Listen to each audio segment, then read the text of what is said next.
ORR గారు, మనం చూసాం నిన్న పవర్ పాయింట్ ప్రెజెంటేషన్ సందర్భంగా మరో కీలకమైన అంశం కూడా ప్రధానంగా ప్రస్తావనకు వచ్చిన పరిస్థితి.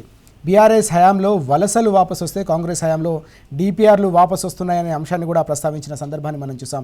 ఈ డిపిఆర్లకు సంబంధించిన వ్యవహారం కావచ్చు, బిల్లుల చెల్లింపులు, అలాగే నిధులకు సంబంధించిన కేటాయింపు కావచ్చు, పాలమూరు రంగారెడ్డికి సంబంధించిన వ్యవహారంలో ఎట్లా చూడాల్సిన అవసరం ఉంది? రెండు అంశాలు. ఇప్పుడు ఉత్తమ్ కుమార్ రెడ్డి గారు ఏమంటారంటే అసెంబ్లీలో 7,000 కోట్లు ఖర్చు పెట్టిన పాలమూరు రంగారెడ్డి అంటాడు. ఇది అదే అంటున్నావు, ఉత్తమ్ కుమార్ రెడ్డికి అసలు మెదడు ఉందా లేదా? పాలమూరు రంగారెడ్డి డ్యామ్ ప్రాజెక్టే వేస్ట్ అంటావు, మళ్ళీ 7,000 కోట్లు ఖర్చు పెట్టిన అంటావు. 7,000 కోట్లు ఖర్చు పెట్టలేదా మీ ప్రభుత్వము? పాత బిల్లులకు పేమెంట్ చేసిండ్రు, పేమెంట్ వేరే ఖర్చు వేరే. ఉత్తమ్ కుమార్ రెడ్డి ఒక్క పైసా ఖర్చు పెట్టినవా? ఒక తట్టెడు మనీ తీసినావా? కేసీఆర్ రెడ్డి చెప్పు, ఎక్కడ తీసినావు? ఎక్కడ డిస్ట్రిబ్యూటర్ కెనాల్ తీసినావా? ఏం తీసినావో చెప్పు. అరే ఒట్టెం పంపులు మునిగిపోతే సిగ్గులేదు మీకు, ఇంతవరకు దాన్ని రివైవ్ చేయలేదు మీరు. పాలమూరు రంగారెడ్డి ఎంత పెద్ద అంటే శాశ్వతంగా తెలంగాణకు వచ్చే హక్కులు నిలబెట్టుకోవాలి కృష్ణాలో, ప్లస్ మహబూబ్నగర్ జిల్లా శాశ్వత కరువు నుంచి బయటపడాలని ఈ మధ్యకాలంలోనే తుమ్మెళ్ళ కావచ్చు మిగతా అన్ని కూడా లిఫ్ట్ ఇరిగేషన్లు ఇచ్చి దాదాపు 10 లక్షల ఎకరాలు తీసుకొచ్చి దీన్ని స్థిరీకరించాలని చెప్పి మహబూబ్నగర్ సంబంధించి మొత్తం ప్రాజెక్టు 12.5-13 లక్షల ఎకరాలకు కేసీఆర్ గారు డిజైన్ చేసి 27,000 కోట్ల 5,000 కోట్లు మా ప్రభుత్వం ఖర్చు పెట్టి 27,000 కోట్లు ఖర్చు పెట్టింది. 27 ఎకరాల భూమిని సేకరించినాం, 27,000 కోట్లు ఖర్చు పెట్టినాం, 27 ఎకరాల భూమిని కేటాయించినాం, 4 పంప్ హౌజులు కంప్లీట్ చేసినాం, 5 రిజర్వాయర్లు కంప్లీట్ చేసినాం. మీరు చెప్పండి ఇప్పుడు, ఇప్పుడు టీనీస్ కానీ మిగతా మీడియా ఎవరైనా పోయి చూసి రేపు ఇప్పుడు ఈ రిజర్వాయర్ నార్లాపూర్ 95% రిజర్వాయర్ కంప్లీట్ అయిందని చెప్తున్నాం. ఏదులో 100% అయిపోయింది, దాన్ని ట్రయల్ రన్ కూడా చేసినాం, అక్కడ ఒక మోటార్ కూడా రన్ చేసి పెట్టినాం, రన్ కూడా చేసినాం. ఒట్టెం దరిదాపు 95% అయిపోయింది. దీంట్లోనే ఒట్టెం రిజర్వాయర్లే పంపులు మునిగిపోయినాయి మొన్న దానికి, మీకు అది కూడా ఇంతవరకు దిక్కులేదు. కరివేనా 100% అయిపోయింది. ఒక ఉద్దుండాపూర్ ఒక్కటే కొంత ఏది ల్యాండ్ ఎక్వేషన్ కాక 65-70% అయిపోయింది. ఇది వాస్తవం. దీంట్లో జరిగిన కుట్ర ఏంటంటే యాక్చువల్గా వీళ్ళు పవర్లోకి రాగానే రేవంత్ రెడ్డి చేసిన కుట్ర ఏంటంటే పాలమూరు రంగారెడ్డిలో ఉన్న కొడంగల్ నారాయణపేట ఎకరేజీని మొత్తం కూడా 2 లక్షల ఎకరాలను పక్కన తీసుకొచ్చి రంగారెడ్డికి రావాల్సిన 3 లక్షల ఎకరాలను తీసుకొచ్చి అక్కడి నుంచో తుమ్మిడేటి నుంచి తీసుకొస్తా అని చెప్పి 3 లక్షల ఎకరాలను దీంట్లో నుంచి కట్ చేసి ఈ టెండర్లను పాలమూరు రంగారెడ్డికి సంబంధించిన దాదాపు 7,000 కోట్ల టెండర్లను రద్దు చేసి రద్దుపరిచి ఉన్న టెండర్లను పనులు ఆపి ఇప్పుడు నారాయణపేట కొడంగల్ లిఫ్ట్ ఇరిగేషన్కి 7,000 కోట్లు ఈయన శాంక్షన్ చేసిండు సపరేట్గా. ఇది జరిగిన కుట్ర. అందుకే 45 టీఎంసీలు చాలంటారు మీరు. ఇక రంగారెడ్డి దరిదాపు మొత్తం బీళ్లు చేసినమే, రంగారెడ్డి ఎకరేజ్ మొత్తం కట్ చేసింది. ఇది అసలు కుట్ర మీరు చేసింది. ఇక డిపిఆర్ఏ రాలేదంటే పర్మిషన్లు ఎట్లా వచ్చినాయి? 7 పర్మిషన్లు వచ్చినాయి. అటవీ శాఖ పర్మిషన్ వచ్చింది, కేంద్రానికి దరిదాపు 7 పర్మిషన్లు ఉన్నాయి. నారీశ్వరరావు అన్న మొత్తం చెప్పిండు. మరి మీరేం చేసారో చెప్పండిగా. అంటే ఇప్పుడు ఏం చేస్తారు మళ్ళీ? ఎప్పుడైనా కానీ ఇప్పుడు ప్రాజెక్టులు, తెలంగాణ ప్రాజెక్టులు, కృష్ణా ప్రాజెక్టులు కేఆర్ఎన్బికి ఒప్పజెప్పుతాము ఆల్రెడీ కేసీఆర్ ఒప్పజెప్పిండు. మేము కాదన్నప్పుడు కేసీఆర్ గారు వచ్చి నల్గొండలో గర్జన చేస్తే మీటింగ్ పెడితే లక్షల మందితోని అప్పుడేం చేసినా అసెంబ్లీలో తీర్మానం చేసి అప్పజెప్పబోము అని తీర్మానం చేసి పంపింది. నిన్న కూడా ఏమైంది చూడండి, ఎంత డబుల్ స్టాండర్డ్ అంటే అసలు ఏమన్నారు, దీనికి ఏది రుజువురాళ్ళ కట్టాలా అన్నీ చేయాలని అన్నారు. 45 చాలా నువ్వే లెటర్ రాసినావు. ఇప్పుడు నీటిపారుదల శాఖ మంత్రి ఉత్తరం రాసిండు 45 టీఎంసీలు చాలు మాకని. నిన్న అసెంబ్లీ తీర్మానం చూసినా మీరు? 90 టీఎంసీల కోసం కొట్లాడతాం, 90 టీఎంసీల కోసం కొట్లాడతాం, పర్మిషన్లు చేస్తాం, 90 టీఎంసీల కోసం కొట్లాడతాం అంటున్నారు. అంటే బీఆర్ఎస్ పార్టీ కేసీఆర్ గారు బయటికి వచ్చి మాట్లాడితేనే తెలంగాణ నీటి హక్కుల కోసం తెలంగాణ సాధకుడు తొలి ముఖ్యమంత్రి మాట్లాడితేనే మీరు అప్పుడు మేల్కొంటుండ్రు. చంద్రబాబుకు ఇక్కడి నుంచి శాశ్వతంగా కృష్ణా నుంచి గోదావరి నుంచి నీళ్ళు మీరు అంటగట్టే ప్రయోగంలో నీ గురుదక్షిణలో భాగంగా చేసే కుట్రంతా కేసీఆర్ గారు బీఆర్ఎస్ పార్టీ బయట పెడితేనే మీరు రియాక్ట్ అవుతుంది. అప్పుడు అసెంబ్లీ తీర్మానం చేసిండ్రు అప్పచెప్ప భూము ప్రాజెక్టులని. ఇప్పుడు 90 టీఎంసీలే కావాలని మళ్ళీ నిన్న తీర్మానం చేసిండ్రు. ఎందుకు చేసిండ్రు మరి 90 టీఎంసీలు కావాలని అసెంబ్లీలో మీరు తీర్మానం? మీ గుట్టు బయట పెట్టింది కేసీఆర్ గారు. చంద్రబాబుకు నువ్వు ఏదైతే ఇక చంద్రబాబే నీ గాలి తీసిండు ఏది దానికి సంబంధించి రాయలసీమ లిఫ్ట్ జగన్తో కుమ్ముక్కు అయిపోయి కేసీఆర్ చేసిన అన్నాడు.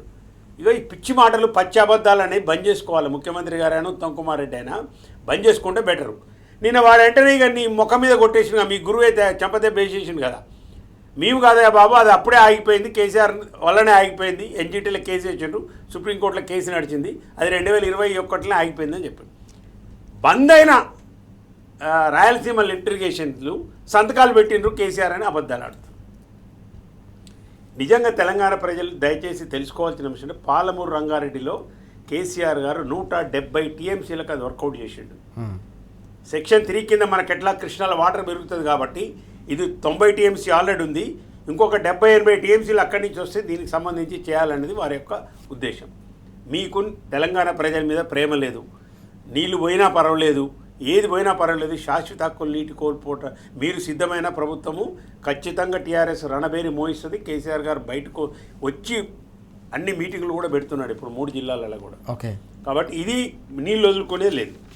ఇక 299 టీఎంసీలలో ఇక వీళ్ళు చేసింది మరణ శాసనం రాసిండి కేసీఆర్ గారు, సంతకాలు పెట్టినట్టు.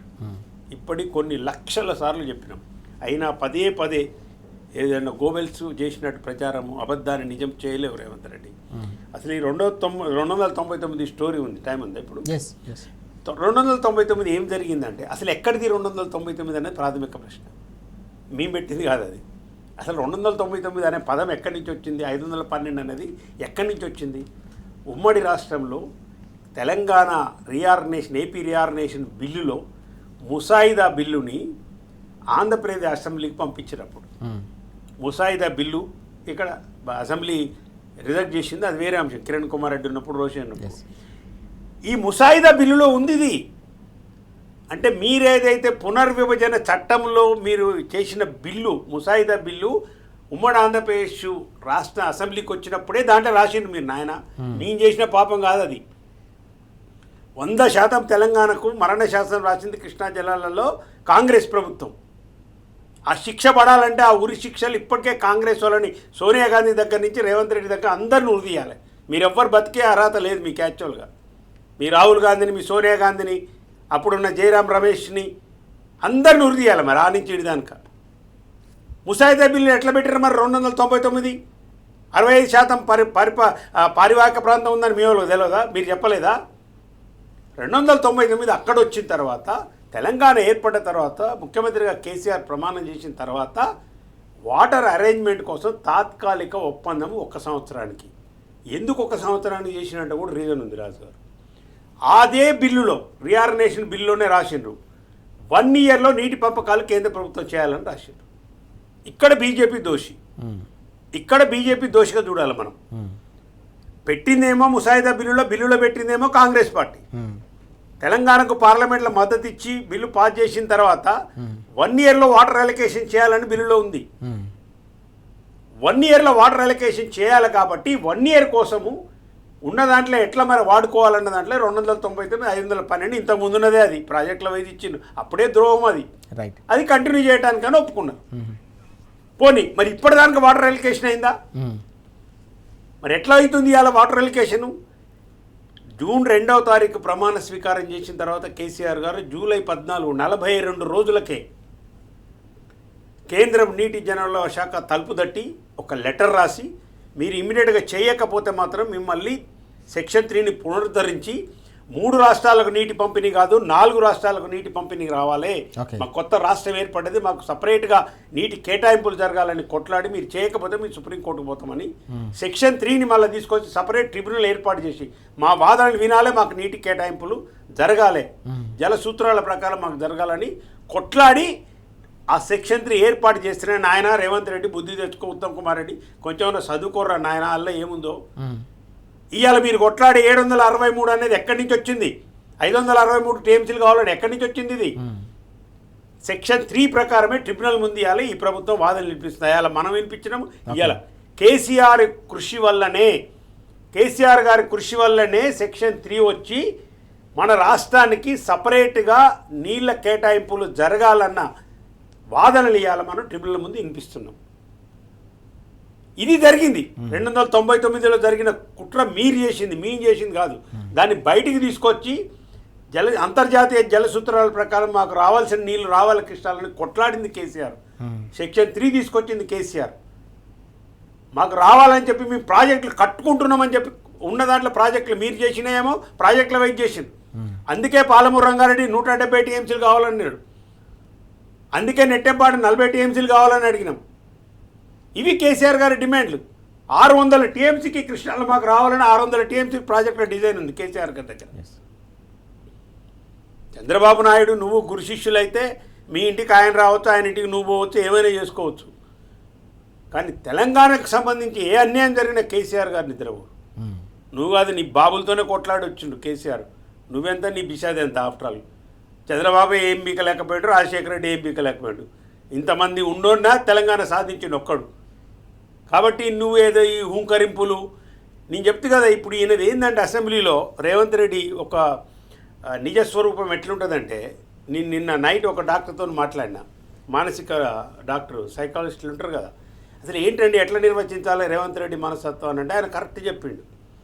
ఆత్మన్యూన్యత భావన ఉన్నవాళ్ళు ఎవరైతే ఉంటారో వాళ్ళకి ఇన్ఫీరియారిటీ కాంప్లెక్స్ ఉంటుంది లోపల. ఇన్ఫీరియారిటీ కాంప్లెక్స్ ఉన్న ప్రతి వ్యక్తి కూడా సుప్రమసీ ప్రదర్శిస్తుంటాడు, సుపీరియారిటీ కాంప్లెక్స్ ప్రదర్శిస్తుంటాడు బయట. సబ్జెక్ట్ లేక, కాంటెంట్ లేక, ఇచ్చిన హామీలు అమలు పరచక, ప్రజలు ఎంటబడి కొడుతుంటే, ప్రశ్నలకు బీఆర్ఎస్ పార్టీ అడిగే ప్రశ్నలకు జవాబు చెప్పలేక ఉన్న ఇన్ఫీరియారిటీ ఆత్మన్యూన్యత భావం నుంచి ఒక సుప్రమసీ ప్రదర్శించే క్రమంలో వచ్చే అబద్ధాలు, బూతులు, ఇక ఎన్ని చెప్పాలో అన్ని నికృష్ట భాష, సావు భాష, ఎంత ఘోరం అండి. ముఖ్యమంత్రి మాట్లాడే కేసీఆర్ గారు అసెంబ్లీకి వస్తే ఆయన గౌరవానికి ఎలాంటి భంగం కలగకుండా నేను చూసుకుంటా అని అంటాడు. మరి అదే అసెంబ్లీలో కదా నువ్వు చావు భాష మాట్లాడేది. తెలంగాణ ప్రజలలో అన్ని రికార్డ్ అవుతాయి. రేవంత్ రెడ్డి, నీకు తెలంగాణ గురించి తెలియదు, ఉద్యమ ద్రోహి నువ్వు, తెలంగాణ ద్రోహి ఆయనకు చంద్రబాబు దాంట్లో ఉన్నావు, గన్ పట్టుకొని ఉద్యమకారుల మీద పోయినవి నువ్వు, తెలంగాణ సోయి లేదు. అసలు తెలంగాణ ఉద్యమంలో ఒక్క ఫోటో చూపించమని అడుగుతున్నాను రేవంత్ రెడ్డి. నేను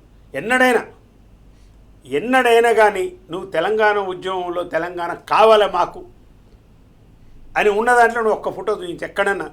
2001 నుంచి 2014 వరకు నువ్వు టీడీపీ రాజీనామా, 2017 వరకు రాజీనామా చేసినంత వరకు, 14 వరకు నువ్వు లేనే లేవు, జేఏసీలో లేవు, వంటవార్పులో లేవు. జయశంకర్ గారితో ఫోటో ఉంటే చూపించు, ఒక్క ఫోటో చూపించు.